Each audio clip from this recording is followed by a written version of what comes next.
video itu untuk kontrol juga. Jadi malam ini kajian yang akan kita laksanakan adalah fokus masalah ibadah. Kalau urusan akidah saya yakin bapak-bapak ibu-ibu sudah paham. Intinya kalau ibadah itu gini, yang penting jangan musyrik, yang penting tidak lagi percaya kepada tahayul, tidak lagi melaksanakan khurafat, tidak berdukun, tidak meramal, udah selesai akidah. Dan untuk masyarakat Sumpuk Banding ini insya Allah ini sudah paham akidah ya. Nah yang kedua adalah ibadah. Kita akan memulai dari ta'riful ibadah. Apa sebetulnya ibadah itu? Ada beberapa ayat sebagai dalil awal. Pertama ketika Allah Subhanahu wa ta'ala memanggil seluruh manusia. Allah belum bicara tentang orang iman atau tidak iman. Quran surat Al-Baqarah ayat 21 yang tadi saya baca. Bismillahirrahmanirrahim. Ya ayyuhan nasu'budu rabbakumul ladzi khalaqakum walladzina min qablikum la'allakum tattaqun. Hai sekalian manusia. Jadi di sini Allah masih sifatnya umum menyebutnya. Hai seluruh manusia hamba-hambaku, u'budu, sembahlah Tuhanmu. Artinya beribadalah kepada Tuhanmu. Sebagaimana orang-orang terdahulu juga menyembah Tuhanmu. Mudah-mudahan dengan engkau beribadah, menghambakan diri kepada Allah, kalian termasuk orang-orang yang bertakwa. Ini dalil pertama. Dalil kedua, ayat yang sudah kita maklumi, yaitu Quran Surat Az-Zariyat 56. Wa ma khalaqatul jinna wal insa illa liya'budun. Ketahuilah, aku tidaklah menciptakan jin dan manusia kecuali agar mereka beribadah. Jadi kalau ada jenis makhluk namanya manusia tidak beribadah, dia keluar dari proses penciptaan manusia, menyelisihi maksud Allah menciptakan manusia. Manusia, jin itu tugasnya untuk ibadah, termasuk kita sekalian. Nah inilah dua ayat yang menjadi pijakan atau dasar hukum tentang perintah beribadah. Sehingga bapak-bapak sekalian, seorang muslim seperti kita ini sudah sewajarnya mengabdikan diri, menghambakan diri kepada Allah dalam bentuk ibadah. Kita mulai pertama tentang pengertian ibadah. Apa itu ibadah? Ibadah, kalau pakai bahasa Arab, ibadatun. Ini masdar. Masdar itu kata asal, ya, bentuk dasar. Ibadah itu kata kerjanya dari abada ya'budu. Wazannya fa'ala yaf'ulu fa'lan wa maf'alan. Fawa fa'ilun wa dzaka maf'ulun. Sama dengan abada ya'budu, abadan. Apa artinya abada ya'budu? Ini sekalian hati-hati mengucapkan lafaz-lafaz huruf hijaiyah harus dibedakan. Sama-sama abada dan abada jauh, Pak. Kalau abada kekal, abada penghambaan. Selisih hanya urusan alif dengan ain. Kalau ain di sini abada.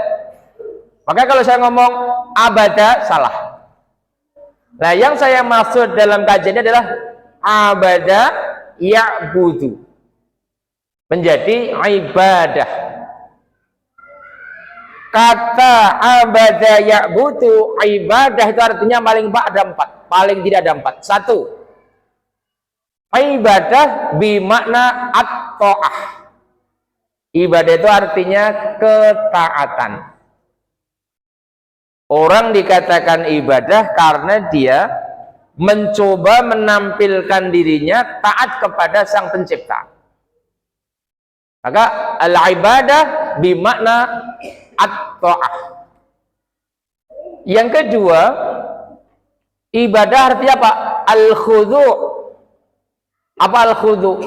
Al-khudu' itu kalau bahasa kita artinya tunduk. Tunduk itu enggak bangkang, Pak. Yang dimaksud al-khudu' ilallah, tunduk kepada Allah.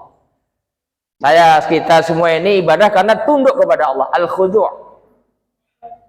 Yang ketiga, ibadah itu artinya adzullu. Apa adzullu? Yaitu menghinakan diri, hina. Orang-orang yang telah memahami ibadah artinya dia sadar diri. Kalau kita ini hanya hamba Allah, kita ini ciptaan Allah, kita ini kalau bahasa kasarnya pelayan dan budak-budak Allah. Maka katakan al-ibadah bimana adzullu, yaitu sikap menghinakan diri di hadapan Allah Subhanahu wa ta'ala. Nah, yang keempat, kata-kata ibadah itu artinya at-tanafus atau at-tanasuk. At-tanasuk itu dalam bahasa kita adalah pengabdian. Ini secara lugawi, secara bahasa. Jadi kalau selama ini kita sering mendengar ibadah, bahkan sudah beribadah, itu maknanya ada 4.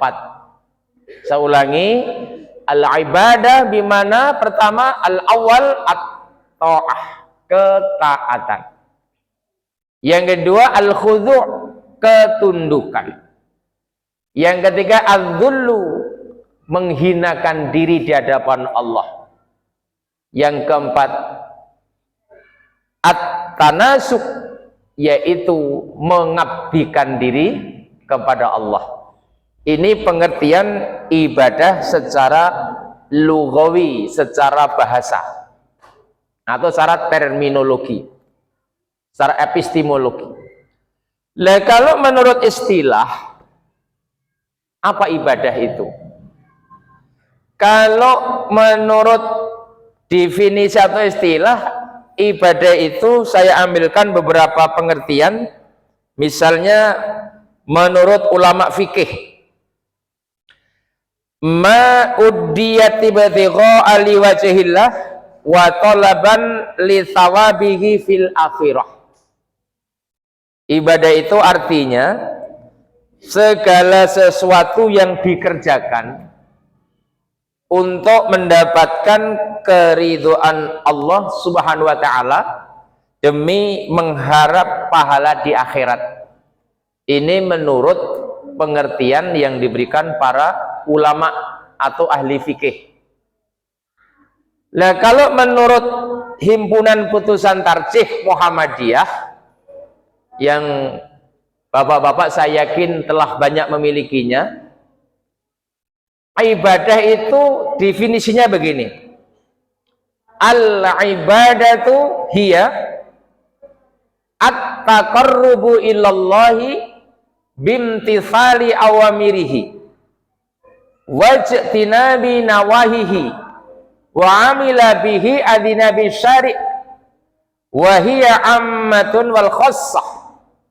Fal ammatu kullu amalin adinabi syari' wal khassatu ma haddathu syari'u fiha bi juz'iyyatin wa hayyi'atin wa kaifiyatin makhsusah.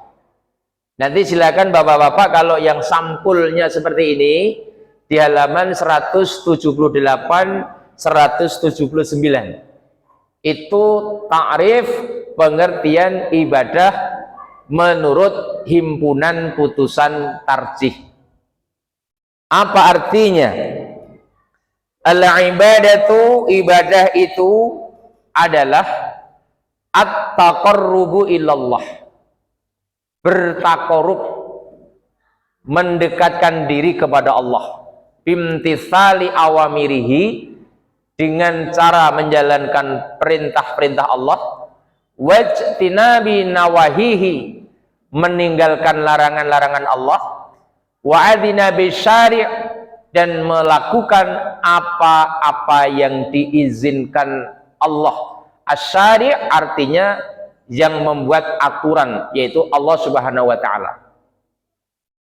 Jadi ibadah itu adalah taqarrub, mendekatkan diri kepada Allah. Caranya adalah dengan jalan melaksanakan yang diperintahkan Allah, meninggalkan yang dilarang Allah, dan melakukan apa-apa yang diizinkan oleh Allah.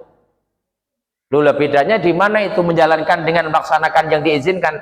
Nanti pada penggalan kedua. Wahiyya ammatun wal khassah. Ibadah itu terbagi menjadi dua. Pertama, ibadah al-ammah. Apa? Ibadah umum. Yaitu kullu amalin adzina bisyari', segala amal perbuatan yang baik yang diizinkan Allah. Orang bilang namanya ibadah ghairu mahdhah, ibadah umum.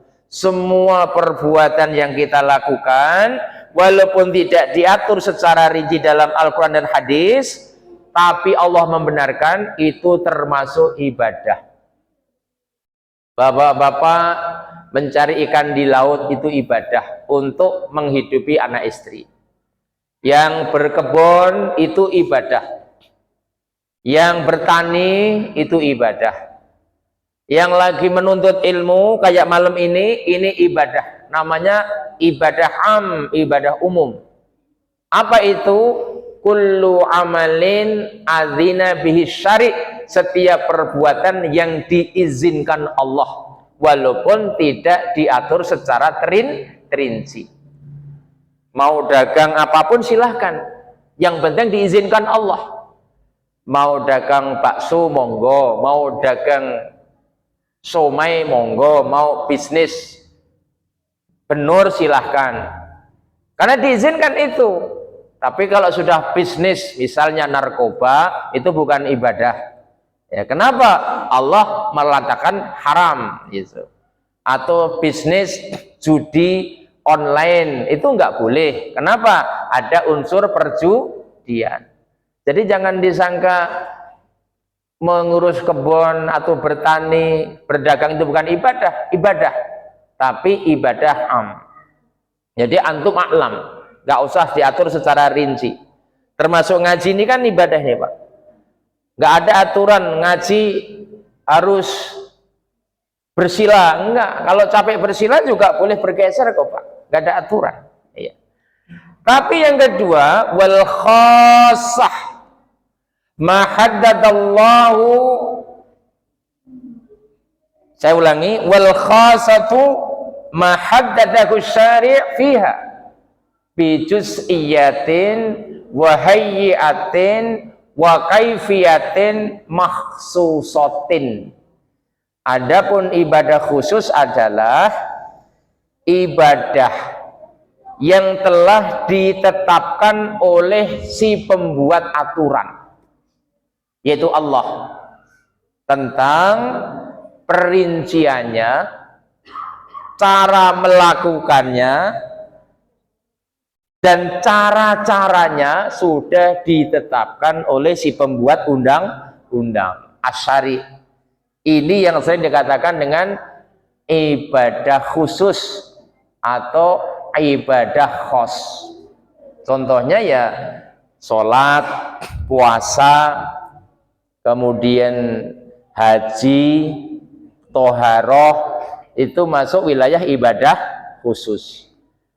Kita tidak boleh dalam urusan ibadah khusus mengimprovisasi, menambah, mengurang, walaupun kita berselera untuk menambah atau mengurang, karena dianggap lancang kalau kita merubah-rubah ibadah mahdhah, kecuali nanti dalam wilayah ikhtilaf.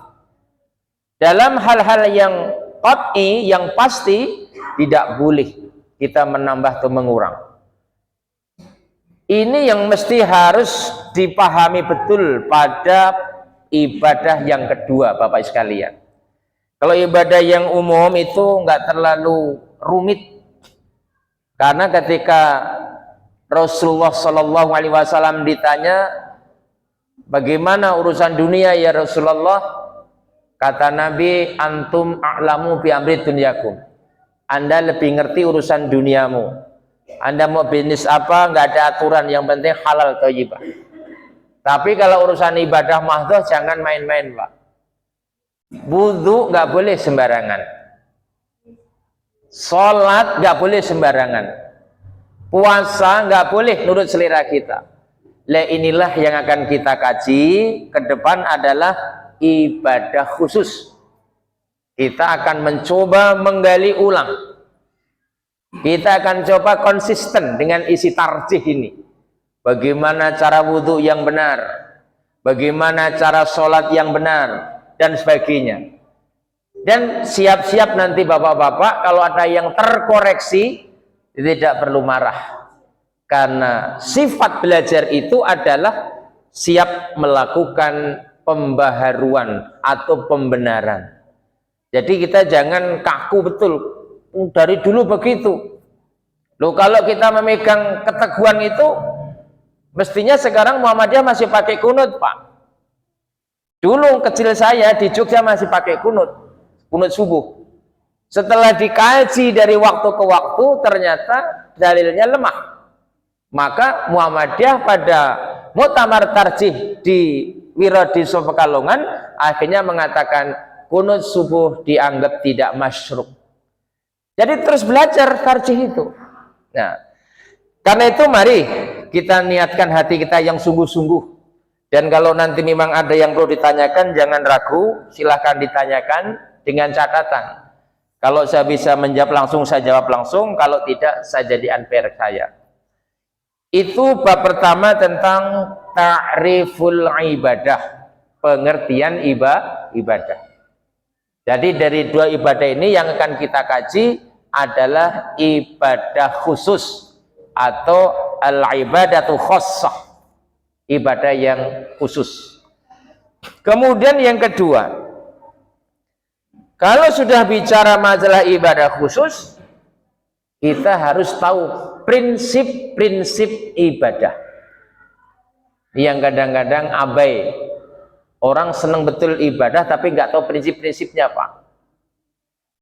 Maka yang kita lihat ada orang secara zahir beribadah, tetapi dia kehilangan ruh ibadahnya. Perhatiin baik-baik, prinsip-prinsip ibadah itu tidak kurang ada 7 atau 6 ya, 6 prinsip. 6 prinsip ibadah. Pertama, prinsip ibadah mahdhah itu al-ma'bud wahdah. Apa itu al-ma'bud wahdah? Bahwa yang kita ibadahi, semua bentuk pengabdian kita itu hanya karena Allah. Al-ma'bud wahdah, hanya Allah saja yang kita ibadahi. Maka dipandang belum beribadah secara benar kalau dia melakukan ibadah tetapi menduakan Allah disembah, tapi juga kita mengkaitkan dengan yang lain. Itu sebabnya ada ayat inna sholati wa nusuki wa mahyaya wa mamati lillahi rabbil alamin.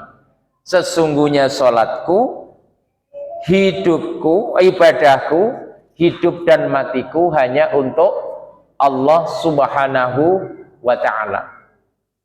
Bahkan setiap kita sholat, kita berikrar iyyaka na'budu wa iyyaka nasta'in. Hanya kepadamu ya Allah hamba mengabdi, menyembah, tunduk, taat, dan hanya kepadamu jua hamba memohon pertolongan. Ini prinsip yang pertama. Kemudian di dalam surat An-Nisa 36 misalnya ada penggalan ayat wa'budullaha wa la tusyriku bihi syai'a, dan sembahlah Allah dengan tidak mensekutukannya dengan sesuatu pun yang lain. Ini prinsip yang harus kita pegang sebelum kita melaksanakan ibadah-ibadah mahdhah seperti sholat dan lainnya. Prinsip yang kedua, agar ibadah yang kita kerjakan ini diterima Allah, ghairul wasilah, tidak boleh menggunakan perantara, tidak boleh melalui wasilah, ghairul wasilah. Misalnya kita menyembah Allah tetapi melalui yang lain, itu nggak boleh. Sebab Allah Subhanahu wa ta'ala itu, Tuhan yang kita sembah itu tidak membutuhkan perantara. Allah yang kita sembah itu dekat betul dengan kita, Pak. Mengerti apa yang kita ucapkan, mengerti apa yang kita lakukan.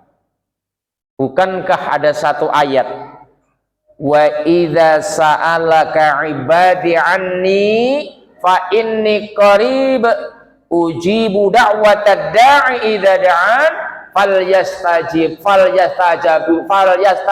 li wal yu'minu bi la'allahum yarshudun. Surat Al-Baqarah ayat 186 setelah ayat tentang perintah puasa.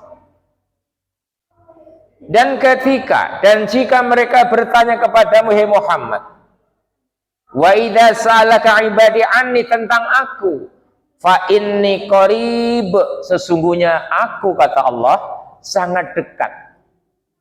Qarib itu enggak berjarak, Pak. Seperti saya dengan Bapak kan qarib. Loh, kalau saya ingin mengantar makanan kepada Dinda kan dekat, kenapa saya harus lewat jauh? Nah itu. Lah Allah itu dekat, maka tidak dibenarkan orang menyembah Allah dengan melalui perantara. Loh, tapi kan pernah ada kasus ketika terjadi kemarau panjang, Umar bin Khattab minta tolong kepada Al-Abbas, paman Rasulullah Sallallahu Alaihi Wasallam, supaya berdoa kepada Allah agar diturunkan hujan. Konteksnya tidak sama, Pak. Ini yang berkaitan dengan ibadah langsung seperti sholat.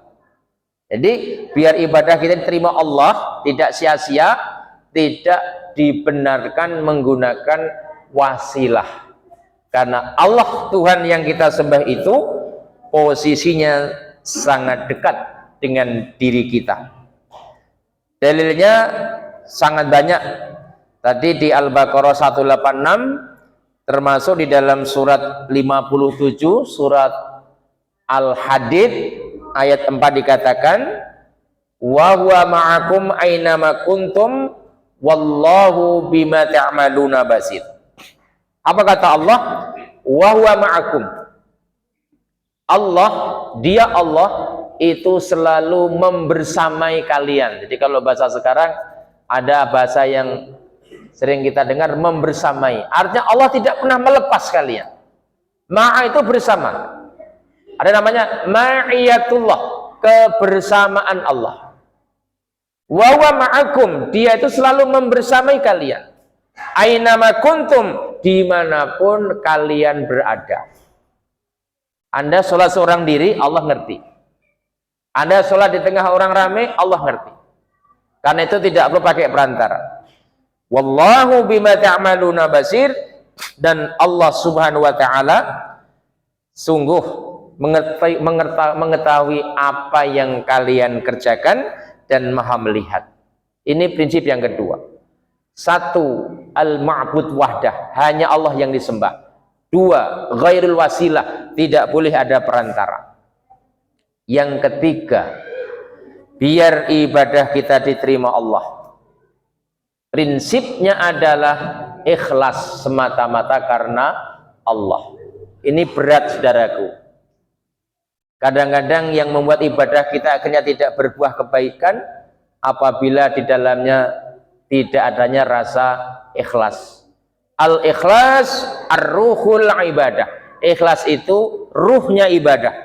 Sama seperti nyawa, ruh bagi jiwa kita, bagi badan kita. Kita semua bisa duduk, bisa makan, bisa beraktivitas karena masih ada ruh. Ketika ruh itu telah lepas, tidak lagi berfungsi fisik kita. Sama seperti ibadah.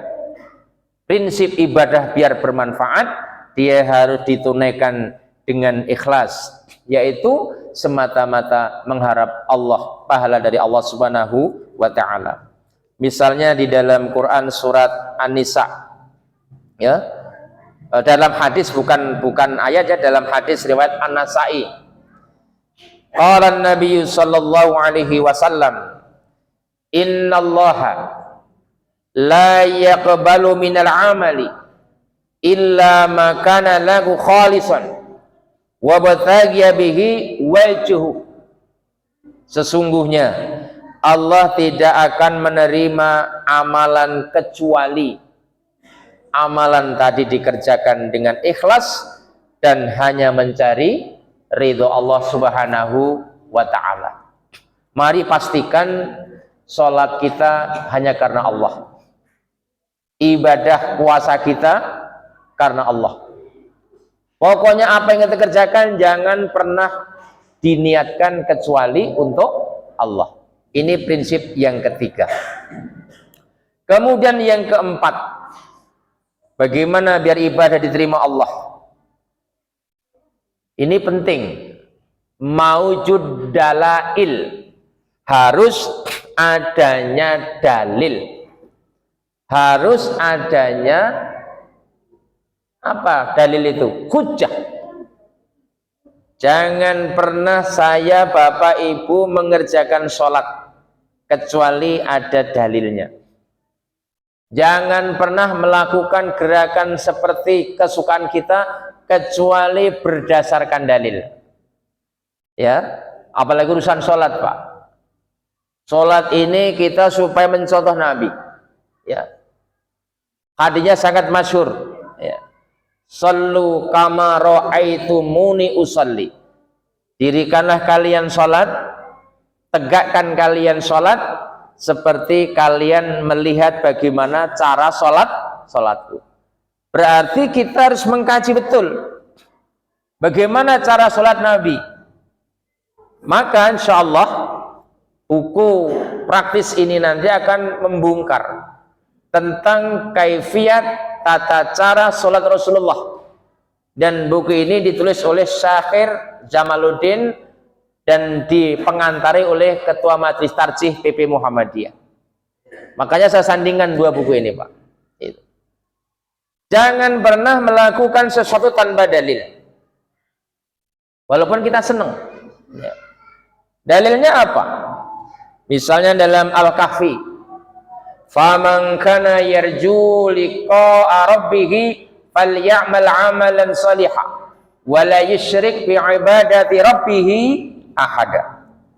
Quran Al-Kahfi 110. Hadisnya, man ahdatsa fi amrina hadza ma laysa fihi wa huwa raddun, muttafaq alaih.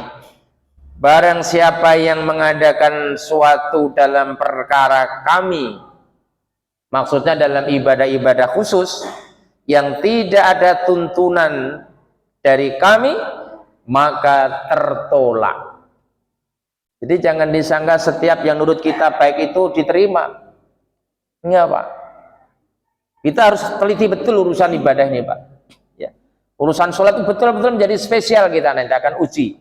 Dari cara niat awal, dari cara takbir, pandangan kita melihat tempat sujud, ketika kita meletakkan lutut dulu atau tangan dulu, nanti akan kita bongkar satu-satu. Dan insya Allah kalau bapak-bapak sabar, endingnya nanti akan saya setelkan satu video biar dilihat semuanya. Bagaimana cara sholat yang benar, tinggal melihat videonya. Tapi sebelum itu kita harus kaji teorinya dulu. Kenapa? Kita tidak ingin capek-capek tidak diterima Allah. Ini pentingnya namanya maujud dalail, yaitu adanya dalil dari Al-Quran dan Sunnah. Itu prinsip yang keempat. Yang kelima, prinsip ibadah mahdhah itu tawazun, seimbang antara urusan jasmani dan urusan rohani. Walaupun kita ini senang betul sholat, tapi nggak bener Pak, dari habis isya sampai subuh sholat terus ya. Atau seperti puasa, ada orang puasa itu full ya, saking karena masih kuat, udah masuk waktu buka masih puasa, dia pikir semakin kesono semakin besar pahalanya. Salah. Namanya puasa wisol, puasa nyambung, nggak boleh. Walaupun menurut kita seneng, harus ada jeda ya. Jadi ibadah itu tidak boleh memberatkan salah satu di antara dua, fisik atau rohani.